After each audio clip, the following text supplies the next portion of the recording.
একটু দিছে একবারে, আরেকবার একটু দিছে, আর দেয়নি বাবা, পাইনি।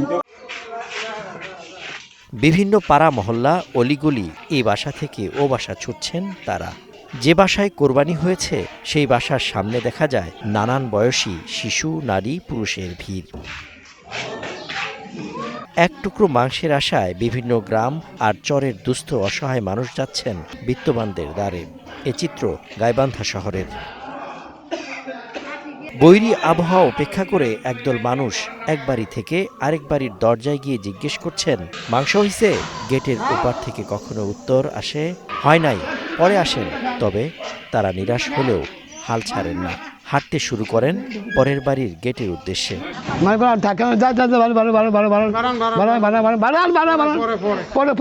একটু দিছে একবারে, আরেকবার একটু দিছে, আর দেয়নি বাবা, পাইনি। এই বেলা থাকে পানি বাবা, আমি যাই, আমাকে একটু সামান্য একটু দিল আজ। জীবনযাত্রার ব্যয় যেখানে আকাশ ছোঁয়া, সেখানে ঈদুল আজহা উপলক্ষে কোরবানি দেয়া পশুর মাংসই অনেক নিম্ন আয়ের মানুষদের মাংস খাওয়ার একমাত্র উৎস। তাই এই দিনটিতে মাংস তুলতে বের হন অনেকে। আসেন। দীর্ঘ অপেক্ষার পর হাতে পড়ে কয়েক টুকরো গোস্ত।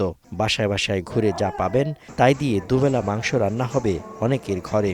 আসছে না, গোস্তরে দেয়নি তো আসছি, তাক দেয়নি। গরিব মানুষ, আমার স্বামী নেই, একলাই কিনের পাইনি, খাওয়ার পাইনি, তারা দৈন্য আনছি, মানুষ ঢাকা ঢুকে দিয়ে আমাকে ফেলে দেয়। গোস্ত কিনতে পারি নাই, ঠিক আছে, 700-800 টাকা গোস্তর দাম। মানুষের বাসায় যাই, কেউ 1 টুকরা, কেউ 2 টুকরা দেয়, আবার কেউ দেয় না, কেউ আবার মনে করেন দেওয়া শেষ হচ্ছে এটা সেটা, মানে অন্যরকম খারাপ ব্যবহারও করে। একটি ভাগ আমাদের নিজেদের জন্য, একটি ভাগ আমাদের পাড়া প্রতিবেশী, আত্মীয় স্বজন, বন্ধু বান্ধবের জন্য, এবং আরেকটি ভাগ আমাদের গরিব দুঃখীদের জন্য। এবার তুলনামূলক কোরবানি কম হয়েছে, তাই হতাশা নিয়ে ফিরছেন কেউ কেউ। সজীব সাদিক, স্টার নিউজ।